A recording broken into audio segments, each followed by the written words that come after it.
I found that nothing in life is worthwhile unless you take risks. Nothing.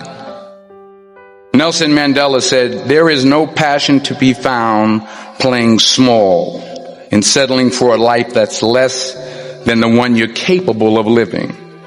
Now, I'm sure in your experiences in school and applying to college and picking your major and deciding what you want to do with life, I'm sure people have told you to make sure you have something to fall back on. Make sure you got something to fall back on, honey. But I never understood that concept, having something to fall back on. If I'm going to fall, I don't want to fall back on anything. I want to fall forward. I figure at least this way I'll see what I'm going to hit. Without consistency, you'll never finish. So do what you feel passionate about. Take chances. Don't be afraid to fail. There's an old IQ test, was 9 dots, and you had to draw 5 lines with a pencil within these 9 dots without lifting the pencil. The only way to do it was to go outside the box.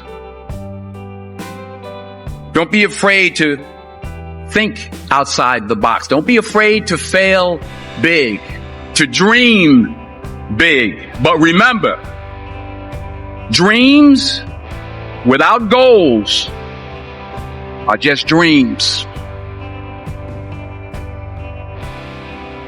Reggie Jackson struck out 2,600 times in his career, the most in the history of baseball. But you don't hear about the strikeouts. People remember the home runs. Fall forward. Thomas Edison conducted 1,000 failed experiments. Did you know that? I didn't know that. Because the 1,001st was the light bulb. Fall forward. Every failed experiment is one step closer to success. You've got to take risks, and I'm sure you've probably heard that before, but I want to talk to you about why that's so important. You will fail at some point in your life. Accept it. You will lose. You will embarrass yourself. You will suck at something. There's no doubt about it. And I know that's probably not a traditional message for a graduation ceremony, but hey, I'm telling you, embrace it, because it's inevitable.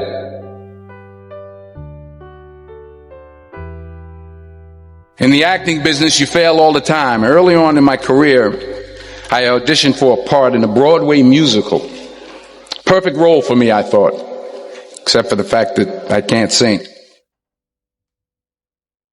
I didn't get the job. But here's the thing. I didn't quit. I didn't fall back. I walked out of there to prepare for the next audition, and the next audition, and the next audition. I prayed. I prayed. And I prayed. But I continued to fail and fail and fail. But it didn't matter, because you know what?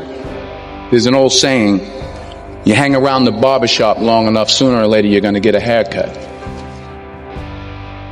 So you will catch a break, and I did catch a break. Last year, I did a play called Fences on Broadway. But here's the kicker. It was at the Court Theater. It was at the same theater that I failed that first audition 30 years prior. The point is, every graduate here today has the training and the talent to succeed. But do you have the guts to fail?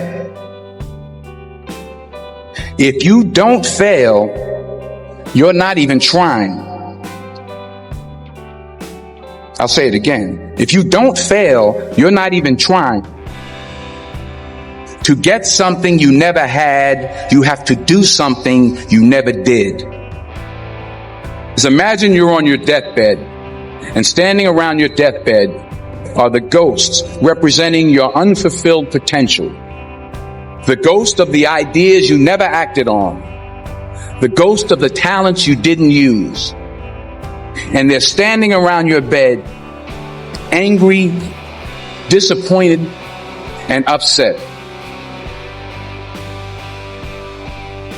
They say we came to you because you could have brought us to life, they say. And now we have to go to the grave together. So I ask you today, how many ghosts are going to be around your bed when your time comes?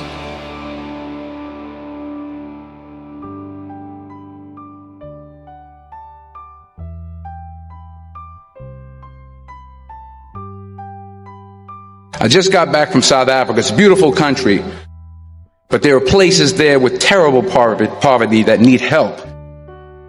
And Africa is just the tip of the iceberg. The Middle East needs your help. Japan needs your help. Alabama needs your help. Tennessee needs your help. Louisiana needs your help. Philadelphia needs your help. The world needs a lot, and we need it from you. We really do. We need it from you young people to figure out where you're going. Your life will never be a straight path. I began at Fordham University as a pre-med student. I took a course called cardiac morphogenesis. I couldn't read it. I couldn't say it. I sure couldn't pass it. So then I decided to go into pre-law, then journalism.